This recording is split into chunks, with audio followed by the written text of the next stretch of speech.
زید حمید کا میڈیا میں آ کر صرف پاکستانی طالبان کے خلاف بیان کے پیچھے جو مقاصد پائے جاتے ہیں وہ دراصل یہ ہے کہ پاکستان میں موجودہ دہشت گردی کے سبب عوام یہ سوچنے پر مجبور ہو گئے ہیں کہ دہشت گردی کرنے والے تمام عناصر وہابی دیوبندی مسلک سے تعلق رکھتے ہیں اور وطن عزیز پر اپنے سامراجی آقاؤں کے اشاروں پر حملہ آور ہو چکے ہیں. لہذا اس سے پہلے کہ تنگ آمد بجانگ آمد کی بنیاد پر عوام جماعتی وہابی دیوبندی طالبان کے خلاف اٹھ کھڑے ہوں، ان کی مساجد پر قبضہ کرنے، ان کے دہشت گردی کے مدارس کی صورتوں میں برباد کر دے، منصورہ کی اینٹ سے اینٹ بجا دے، دہشت گردوں کے حامیوں کو گھسیٹ کر گھروں سے باہر لے آئے، تو زید حمید جیسے منافق کو ایک سچا پاکستانی اور مسلمان جہادی کے طور پر بنا کر میدان میں لایا گیا ہے. یہ بندہ عوام کو یہ باور کروا سکے کہ پاکستان میں دہشت گرد کرنے والے CIA، موساد، راز ساختہ بیت اللہ مسعود اور سواتی دہشت گرد ہیں، جبکہ افغان طالبان، جماعت غیر اسلامی، حقانی، حمید گل، جماعت دعوی لشکر جنگوی اور دیگر جہادی گروپ پاکستان کے وفادار ہیں اور اصلی جہادی ہیں. اس لیے قوم کو ان میں فرق کرنا چاہیے. جبکہ عوام بھی جان چکے ہیں کہ تمام وہابی دیوبندی جماعتی عناصر پاکستان میں دہشت گردی کرنے والوں کو مجاہد اور اسلام کے شہید کہتے ہیں. جب فوج ان پر گرفت کرنے کی کوشش کرتی ہے تو اس کو امریکی فوجی کہتے ہیں. جن گروپوں کی زید وکالت کرتا ہے، ان گروپوں کے رکن سواتی اور بیت اللہ مسعود دہشت گردوں کے شانہ بشانہ پاکستانی فوج کے خلاف لڑتے ہیں. جماعت اسلامی، عمران خان، حمید گل، فضل الرحمان سب کے سب یک زبان ہو کر واویلا شروع کر دیتے ہیں کہ امریکہ کے کہنے پر اپنے لوگوں کو نہ مارو. تو مسئلہ یہ ہے کہ ایک طرف تو زید دہشت گردوں کو ختم کرنے کی بات کرتا ہے، ان کو وطن اور اسلام دشمن کہتا ہے، تو دوسری طرف ان دہشت گردوں کے حامی پاکستان میں ان دہشت گردوں کو امریکی منصوبہ بندی کے تحت لا کر آباد کرنے والوں کو مجاہد و پاکستان دوست کہہ رہا ہے. تو ہمارا حاجی بگو مانتا رہا، حاجی بگیم کے فرمان پر عمل پیرا ہے. یہ سچ ہے کہ پاکستان حالت جنگ میں ہے، تو پھر آپ کے جہادی افغانستان چچنیا جا کر تو جہاد کر سکتے ہیں، باوجود ان کے کہ ان کی بہت سی جہادی تنظیمیں بھی ہیں. آج کیوں نہیں پاک فوج کے ساتھ شامل ہو کر زائنسٹ کے دہشت گردوں کے خلاف جہاد کے جذبہ سے سرشار ہو کر میدان عمل میں آتی؟ کیا پاکستانی مسلمان نہیں ہیں؟ افغان فساد میں تو آپ جیسے ہزاروں لاکھوں کی تعداد میں امریکی اشارے پر حاضر ہو جائے، لیکن مادر وطن کو آگ کے شعلوں میں جلتا دیکھ کر، بے گناہ پاکستانیوں کو خودکش حملوں میں مرتا دیکھ کر بھی آپ کے جہادیوں کا وہ جذبہ جہاد کہاں گیا جس کی داستان آپ کے افغان فساد کے ہر لیکچر میں ہوتی ہے؟ زید، اب تو قبول کر لے کہ تو اور تیرے وہابی گماشتے جماعتی امریکی سامراج کے بکاؤ مال ہو، مگر شرم تم کو نہیں آتی. تم جیسے منافق جہاں ہو وہاں دشمن کی کیا ضرورت؟ اس میں کوئی شک نہیں کہ انڈیا میں اسرائیل موساد CIA بہت سرگرم ہے اور ہندو شدت پسندوں کے ساتھ مل کر پاک ہند تعلقات خراب کر کے پورے خطے میں فساد و خون خرابے کا ماحول اور پاکستان کو صفائی ہستی سے مٹانے کے مکروہ عزائم کو پورا کرنے کی صحیح میں ہے. لیکن ہم کو صرف زائنسٹ کے بنائے ہندو شدت پسندوں کو بے نقاب کرنے سے پہلے زائنسٹ کے پیدا کردہ اسلامی شدت پسندوں کو بھی بے نقاب کرنا ہے کہ دوسروں پر انگلی اٹھانے سے پہلے اپنے گھر کی صفائی تو کر لے. ہندو شدت پسند ہو کر بھی، زائنس کے ایجنٹ ہو کر بھی اپنے فوجیوں کے گلے نہیں کاٹ رہے، اپنے ملک کے ساز کارخانوں پر خودکش حملے نہیں کرتے، اپنے شہروں کے بازاروں میں خودکش حملہ کر کے عوام کو ہلاک نہیں کر رہے، اپنے بچوں کے اسکولوں کو تباہ نہیں کر رہے، اپنے مندروں میں جا کر پجاریوں کو ہلاک نہیں کر رہے، ہندوستان کے لیے ایٹم بم بنانے والے کو پھانسی نہیں لگواتے، یہودی بینکوں میں اپنے اربوں پیٹرو ڈالر جمع نہیں کرواتے، اپنے خطے کو یہودی سرمایہ کاری کے تحفظ کے لیے دبئی نہیں بنا رہے. تو جناب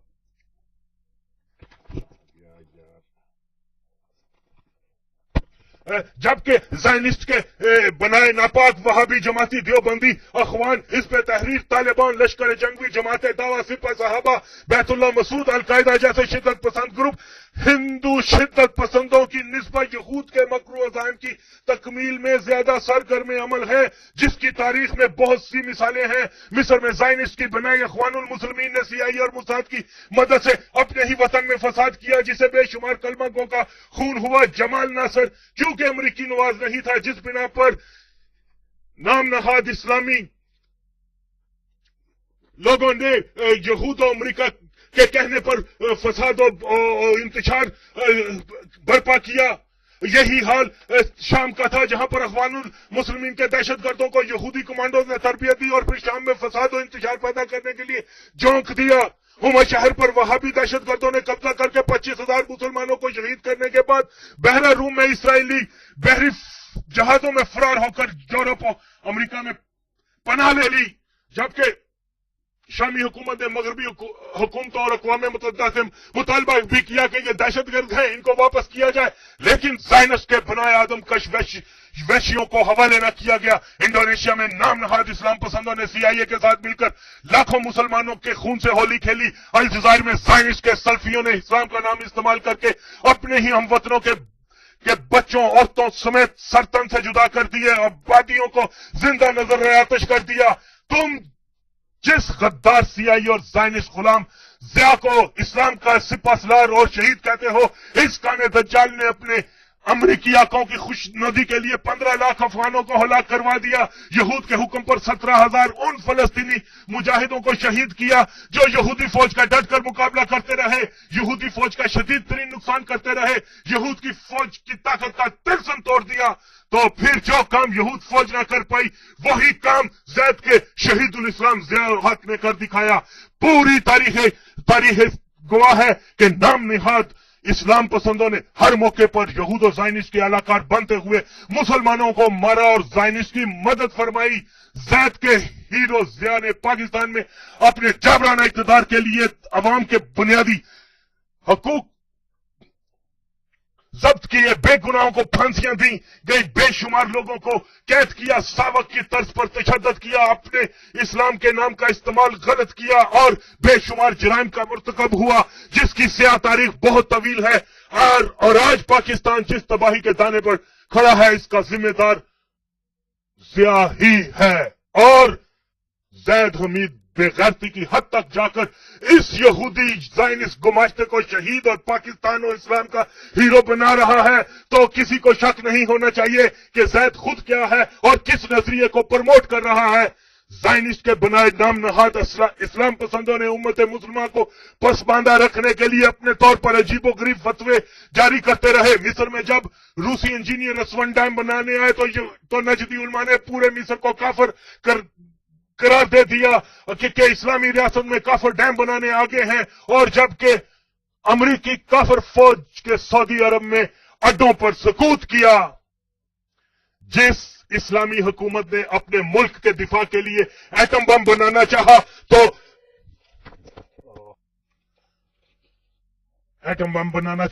تو نام نہاد اسلامی پسندوں کے روحانی پیشوا مدودی نے اس کو کافر و شرابی کا فتویٰ دے کر ایک زائنسٹ ہنری کسنجر کی دمکی کو عملی جامہ پہنایا۔ زائد اگر ہندو شدت پسند زائنسٹ ہیں تو کیا تیرے آئیڈیل جہادی کس کا لگایا ناپاک پودا ہے؟ تو حق یہ ہے کہ زائنسٹ نے اگر ہندو شدت پسند بنائے تو زائد کے نام نہاد جہادی بھی زائنسٹ کے ہی پیدا کرتا ہے، اور یہ دونوں شدت پسند سامراجی خداؤں کے پجاری ہیں، انسانیت کے نام پر بدنما کلنک ہیں، اپنی قوم و ملت کے غدار ہیں، سامراج کے غلام ہیں، موت کے سوداگر اور امن و آشتی کے قاتل ہیں، اور ایک خوفناک یہودی منصوبے پر گامزن ہیں۔ پاکستان میں ان میں جنگ کروا دی جائے اور جنگ کی صورت میں جوہری ہتھیار کا استعمال ہوگا، اس خطے کے لاکھوں کروڑوں انسان قیامت خیز تباہی کی نظر ہو جائیں گے، نہ رہے گا ہندوستان نہ پاکستان۔ اور یہی تیسری دنیا کے دو ممالک کو ایٹمی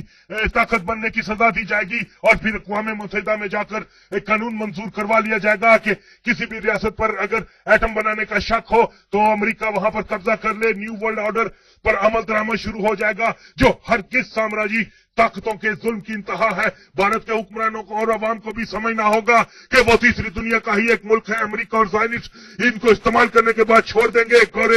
انڈیا کی کرکٹ ٹیم کو اگر نمبر 1 برداشت نہیں کر سکتے تو سیاسی یا عسکری سپر پاور کے طور پر اس کو کیسے قبول کر سکتے ہیں؟ دونوں ملکوں کے عوام کو شدت پسندی کو رد کرنا ہوگا، یہی راستہ فلاح ہے۔ دوسری صورت میں سامراجی قوتیں اپنے ناپاک مقاصد میں کامیاب ہو سکتی ہیں، اور اس کا نقصان بہرحال اس خطے کے عوام کو ہوگا۔ کشمیر اور فلسطین دو ایسے مسئلے ہیں جہاں انڈیا اور اسرائیل دونوں کی پوزیشن سیاسی طور پر بہت کمزور ہے، اور ماضی قریب کی مثال ہے کہ جب بھی انٹرنیشنل دباؤ پر اسرائیل کو عمل کے لیے آمادہ کیا جاتا رہا تو ساتھ ہی اسرائیل میں کوئی نہ کوئی بم دھماکہ ہو جاتا، جس کو بہانہ بنا کر اسرائیل امن کے دروازے یہ کہہ کر بند کر دیتا کہ دہشت گردوں سے امن نہیں ہو سکتا، کیونکہ امن کی صورت میں اسرائیل کو اپنے زائنسٹ نظام پورے کرنے میں مشکلات کا سامنا ہے، اس لیے اسرائیل کے پاس اسلامی شدت پسندوں کا ایک ہتھیار ہے، وہ جب بھی چاہتا ہے اس کو استعمال کر کے اپنی جاریت کو جاری رکھنے کا جواز بناتا ہے، اور اسی طرح بھارت بھی اسرائیل کے نقش قدم پر چل کر کشمیر میں ایسا کر رہا ہے۔ دونوں کا مفاد یہی ہے کہ آزادی اور خود مختاری کی اصولی تحریکوں کو دہشت گردی سے نفی کر دیا جائے، اور ایسا کرنے میں کے لیے دونوں کے پاس سلفی اور دیوبندی وہابی شدت پسند موجود ہیں۔ نریندر مودی یا اسامہ دونوں زائنسٹ ایجنڈے پر کام کر رہے ہیں، اور زاہد کو حقیقت کا ادراک نہیں، اور یہ جماعت اسلامی CIA اور ضیاء کے پرانے گانوں کو ریمکس کر کے کو بچوں کو سنا رہا ہے۔